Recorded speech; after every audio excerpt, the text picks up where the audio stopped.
Salut machine, j'espère que tu es au top. Dans cette vidéo, on va parler des ondes mécaniques périodiques. En fait, des ondes périodiques en général, puisque ça marche aussi avec les ondes qui ne sont pas mécaniques.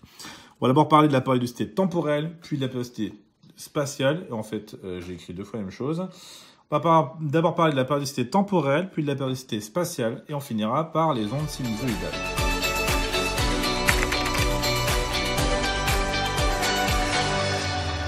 Alors, la périodicité temporelle. En fait, on va parler de périodicité temporelle parce que notre onde va se répéter dans le temps. Donc, pour une onde périodique, la déformation qu'on a se répète dans le temps. Et on va avoir ce qu'on appelle une grandeur qui est la période, qu'on note grand T, qui est en fait le plus petit temps ou le temps le plus court entre deux répétitions. Ça, c'est la période. Eh bien, cette période-là, on va la retrouver, par exemple, ici où j'ai fait une photographie au final. Alors, on est à un endroit fixé, et on va regarder comment ça varie en fonction du temps. Eh bien, au final, la période, on la retrouve ici entre deux maximums, puisqu'en fait, j'ai pris le temps entre deux répétitions du même phénomène, donc je l'ai là. Mais je l'ai aussi là. Ou je l'ai, par exemple, entre, eh bien, ici et ici.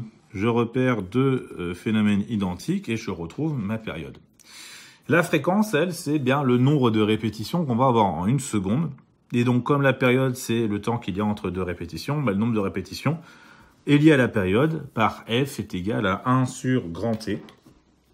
Alors, grand T étant, dans notre cas-là, en secondes. Si on l'a en une autre unité, on va pas avoir une fréquence très intéressante. Donc, ici, on l'a en secondes. Et donc, du coup, la fréquence, c'est en Hertz. Donc, ça s'écrit Hertz. Ça s'écrit grand H petit z. Donc, ça équivaut à des secondes moins 1. Si on l'a en minutes, on l'aura en battements par minute, par exemple. Donc, ça, c'est pour la périodicité temporelle. Alors, une onde mécanique périodique a aussi une autre périodicité, une périodicité spatiale. C'est pour ça qu'on parle de double périodicité. C'est la périodicité spatiale. Ça va nous dire que à un certain temps donné, donc si on arrête le temps, on va retrouver cette onde identique à elle-même, mais à un autre endroit de l'espace. Donc au final, une onde périodique se répète à un instant T dans l'espace. La longueur d'onde lambda, en fait, c'est la plus courte distance entre deux répétitions. Alors, j'en ai dessiné un, mais je ne l'ai pas fait super bien. On commence à s'intéresser qu'à la première partie. Celle-là, on va l'oublier. Donc, notre lambda, ici, c'est la plus courte distance entre deux répétitions. Si je prends entre deux maximum, ici, j'ai lambda. Entre deux minimum, ici, j'ai lambda. Attention, si je veux le prendre entre un 0 et un autre 0, il faudra prendre un autre 0 qui est au milieu d'une montée. Donc, c'est ici. Ça, c'est la difficulté. Bon, ça, c'est des notions que vous avez déjà vues en quatrième. Alors, il existe une relation entre lambda, t et v, v étant la célérité.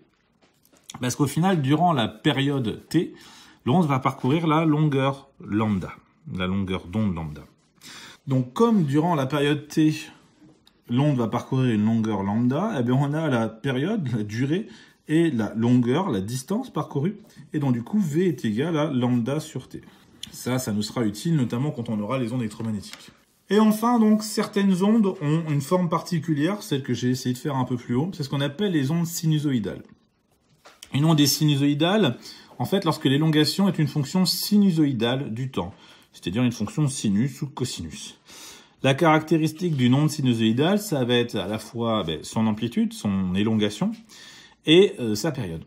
Alors, voici une onde sinusoïdale, voilà, elles ont à peu près toute cette forme-là. On va retrouver donc l'amplitude qui est là, et la période qui va ressortir, ici, entre ces deux instants-là, ou entre ces deux instants-là. Alors, la forme d'écriture qu'on va retrouver, ça va être celle-ci. Alors, c'est pas quelque chose à connaître, mais c'est quelque chose à savoir repérer. Dans ce cas-là, ici, A, c'est l'amplitude. C'est égal à la fois la hauteur, en fonction du temps.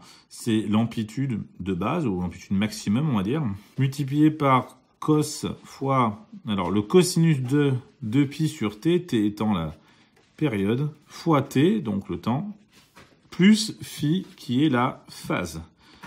La phase à l'origine, c'est-à-dire le décalage qu'on va avoir par rapport à un 0. Voilà, je vous montre. Si je vous fais plusieurs phases à l'origine, si je vous fais un phi qui est égal à 0, ma fonction va partir de 0. Si je fais un phi qui est égal à 90 degrés, ou pi sur 2, eh bien, ça veut donc dire qu'on va être décalé de pi sur 2. Donc, on va partir d'en haut. C'est aussi simple que ça, hein. Et si mon phi est égal à pi, eh bien, on va avoir un démarrage par le bas. Voilà comment ça marche, l'histoire de la phase. Bon, ça, c'est un peu compliqué, c'est plus pour le supérieur. Donc, voilà pour cette assez courte vidéo, au final, sur la périodicité des ondes, les ondes sinusoïdales. Et je vous laisse continuer sur les autres vidéos de Matrix.